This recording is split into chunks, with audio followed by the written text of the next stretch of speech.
Stiamo discutendo e discuteremo nei prossimi giorni di una misura finanziaria molto importante per la nostra Regione, se non altro per le numerose risorse economiche a disposizione e a questo punto direi del Consiglio regionale, non più della Giunta, perché d'ora in poi ovviamente ricade tutto sulla responsabilità dei singoli consiglieri. Quello che ovviamente verrà approvato, proposto, bocciato nei prossimi giorni. Non mi dilungherò su quelle che sono le previsioni della manovra, perché ovviamente sono riportate nella relazione, laddove, come illustrato anche dall'assessore Zilli, quest'anno ci sono risorse per tutte le direzioni centrali maggiori rispetto a quelle a disposizione negli anni passati, è verissimo. Il problema, come poi in ogni manovra, in ogni finanziaria e legge di stabilità che si discute in quest'Aula, è come vengono utilizzate queste risorse e a volte ci si chiede anche perché vengono utilizzate in un certo modo piuttosto che in un altro. Noi abbiamo voluto porre l'attenzione su alcuni aspetti particolari.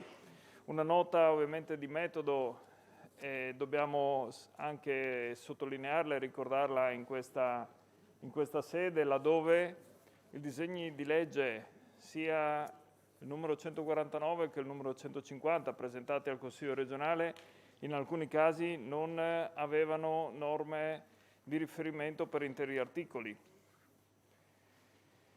Il che significa che fino a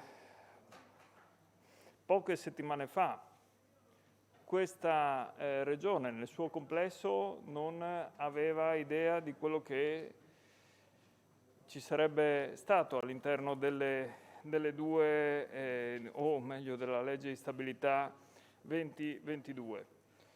Lo si viene a scoprire per step, prima con qualche emendamento in commissione, poi con comunicati stampa e ovviamente infine con gli emendamenti che sono stati presentati. Questi ovviamente è anche responsabilità nostra, ma insomma all'interno ci sono anche gli emendamenti della Giunta regionale e gli emendamenti della maggioranza che ancora dovremmo vedere illustrati dai proponenti e chissà ancora quanti ne arriveranno da qui alla conclusione della discussione generale. Il CAL ha potuto ovviamente dire la sua su quelli che sono i testi presentati e, come riportato anche nei verbali del CAL stesso che abbiamo riportato anche noi nella nostra relazione, è bene ricordare un passaggio dove si cita che, considerata la ristrettezza dei tempi a disposizione, è ritenuto al fine di agevolare l'iter di approvazione del disegno di legge che nel presente atto venga riportato solamente l'esito della votazione, mentre gli interventi effettuati nel corso del dibattito, nella loro integralità, saranno riportati a separato verbale che sarà successivamente elaborato. Questo verbale è stato elaborato il 7 di dicembre, è stato presentato anche ai relatori di minoranza e maggioranza praticamente quando stavano depositando le loro relazioni. Questo per dire che, come al solito, si corre e quando si corre ogni tanto si va a sbattere. Io sento parlare ovviamente sempre di milioni a disposizione, di maggiori entrate, del nuovo patto finanziario Stato-Regioni che sicuramente ha garantito e garantirà e metterà in salvo le casse della nostra Regione. Ricordo sempre sommessamente che se ci sono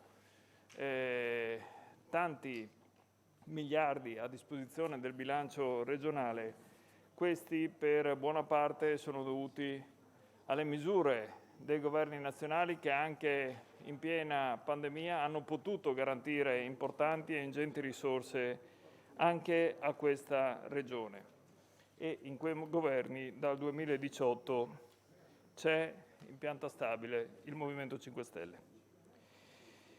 Bisogna fare una considerazione di massima, non mi dilungherò sul PNRR perché abbiamo già avuto modo di dire che qui invece di un'occasione di ripartenza iniziamo già a parlare di un'occasione persa, laddove le misure del PNRR vanno a finanziare opere pensate ben prima della pandemia, ma non nel 2019, nel 2000, 1990, 1980, opere che vengono finanziate solo perché magari ci sono dei progetti pronti, già depositati, e solo per questo vengono ovviamente scelte e preferite ad altre che sarebbero più necessarie, più urgenti e sicuramente più utili anche a questa regione. Mi soffermo su un particolare che noi abbiamo provato a sollevare anche in commissione, ma probabilmente repetita iuvant, ma è giusto poi che si sappia e si conoscano quelli che sono i numeri effettivamente anche di questa manovra.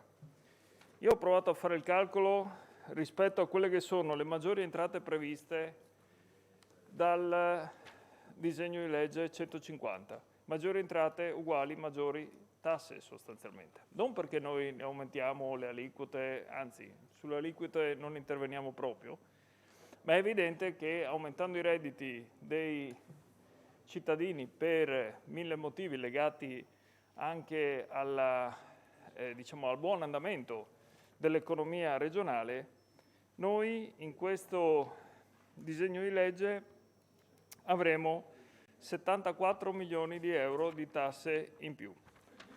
E non mi sembra poco rispetto ovviamente a quello che stiamo discutendo. E quelle che io definisco tasse in più sono legate alle compartecipazioni, alle previsioni ovviamente di entrata, come detto, laddove ci saranno maggiori tributi erariali pagati dai cittadini della nostra regione. Basta fare un esempio, ci sono più 42 milioni di euro come compartecipazione e quindi che entreranno nelle casse della regione per quanto riguarda tutte le accise. Ci sono 48 milioni di euro per l'IVA. Tutti questi soldi qui sarebbero molti di più laddove non fosse o non intervenisse il governo Draghi, perché altrimenti noi dovremmo parlare di 170 milioni di euro in più che entrerebbero nelle casse di questa regione, perché all'interno di questi spostamenti tabellari e delle entrate, poi se ho fatto una valutazione errata ovviamente siamo qui per discutere e sentiremo anche le repliche di tutti quanti, ci sono già 42 milioni di previsione per quanto riguarda l'imposta IRAP, imposta regionale per le attività produttive, e 60 milioni di compartecipazione in meno per quanto riguarda l'IRPEF. Queste voci negative ritengo e credo che siano dovute alle previsioni anche della legge di stabilità varata dal governo. E quindi quando sento parlare ci sono 100 milioni a disposizione, 70 milioni, ecco, magari iniziamo a capire da dove arrivano, perché una parte arrivano da lì. Una parte continuerò a sostenere ovunque e a chiunque porta avanti battaglie contro il reddito di cittadinanza, che possono essere giuste o sbagliate, io non mi metto adesso a discutere, però io vi voglio ricordare solo i dati, una volta per tutte. In Regione Friuli-Venezia Giulia entrano ogni anno, grazie al reddito di cittadinanza, altri 60 milioni di euro, che fino al 2018 e 2019 erano risorse che doveva e metteva la Regione, quindi sia la giunta precedente sia questa giunta, per fronteggiare la crescente povertà dei nostri cittadini e delle nostre famiglie. Noi in questa regione mettevamo più o meno 30 milioni di euro prima dell'intervento del reddito di cittadinanza. Adesso 60 milioni di euro li mette lo Stato. Evidentemente noi abbiamo la possibilità di spendere quantomeno 30 milioni di euro da qualche altra parte grazie solo a questa misura. Poi, come detto, se volete discutere di tutto del reddito di cittadinanza, siamo qui per parlarne. Chiudo sul discorso dell'IRAP perché abbiamo presentato di nuovo un emendamento che chiede quantomeno di essere veramente una delle regioni speciali più virtuose di questa nazione e di questo Paese, laddove chiediamo che per le nostre imprese si vada quantomeno a ristabilire una imposizione fiscale, se non pari, talvolta anche migliore, rispetto a quelle di imprese di altre regioni. Noi siamo la regione a statuto speciale che ha l'aliquota IRAP più alta d'Italia. Come noi ce l'ha solo la Sicilia. Il Trentino, l'Alto Adige, la Valle d'Aosta hanno tutte un'aliquota IRAP più bassa della nostra. È un problema? È un problema solo in campagna elettorale quando andate a chiedere voti? No, perché siamo ormai a 3 anni e mezzo di legislatura, l'aliquota IRAP è sempre stata a 3,90. La più alta, lo torno a ribadire, delle regioni a statuto speciale. Se per voi è giusto così, allora continuiamo a mettere soldi non a pioggia, a diluvio, perché non ci sono contributi a pioggia ormai, ci sono contributi a diluvio. E i contributi a diluvio sono quelli che poi ci costano non poco, con le tasse che pagano i cittadini di questa regione, per avvisi, bandi, rendicontazione, graduatorie, impegni, decreti, tutte cose che vanno ad aumentare quelle che sono le incombenze anche dell'amministrazione regionale in un momento in cui è già sotto stress per PNRR, per fondi europei, per ovviamente anche i soldi che stanziamo in questa finanziaria. Non parliamo proprio della pandemia, perché poi quella ormai sembra accantonata. Noi sempre regione più virtuosa d'Italia, tant'è che siamo gli unici in zona gialla praticamente, ma ognuno ha i suoi primati da portare avanti. Ve ne siete dimenticati abbastanza presto, però faccio come Bordino, ho toccato il nervo scoperto. Ho toccato il nervo scoperto o no? Allora, mi avvio a concludere, così mi rimane poi anche spazio per le repliche. Ci sono alcuni capitoli di spesa che francamente poi in tutto questo, diciamo anche in tutti questi emendamenti diventa anche difficile seguire tutta la manovra, ma diventa difficile farlo anche laddove si devono confrontare i dati rispetto a quella che è la legge di stabilità e, come detto, anche rispetto a quelle che sono altre misure e soldi a disposizione. Io faccio solo un esempio. Trasporto Bramme, che sul TEFRE, di cui hanno anche già relazionato i miei colleghi poco fa, si dice che la Giunta continuerà a porre in essere nei prossimi anni lo spostamento di traffico Bramme da Monfalcone a San Giorgio di Nogaro. Sì, prossimi anni quali? Perché nel 2021 io ho capitoli di spesa per il trasporto Bramme totalmente impegnati e quindi vuol dire che c'era necessità per 1.800.000 euro. Nel 2022 previsioni di spesa per il trasporto Bramme 0. È la prima volta che in una stabilità vedo azzerati i fondi, evidentemente non serviranno più. Abbiamo già risolto tutti i problemi legati al trasporto Bramme tra Monfalcone e San Giorgio di Nogaro, una notizia che è giusto dare ai nostri cittadini.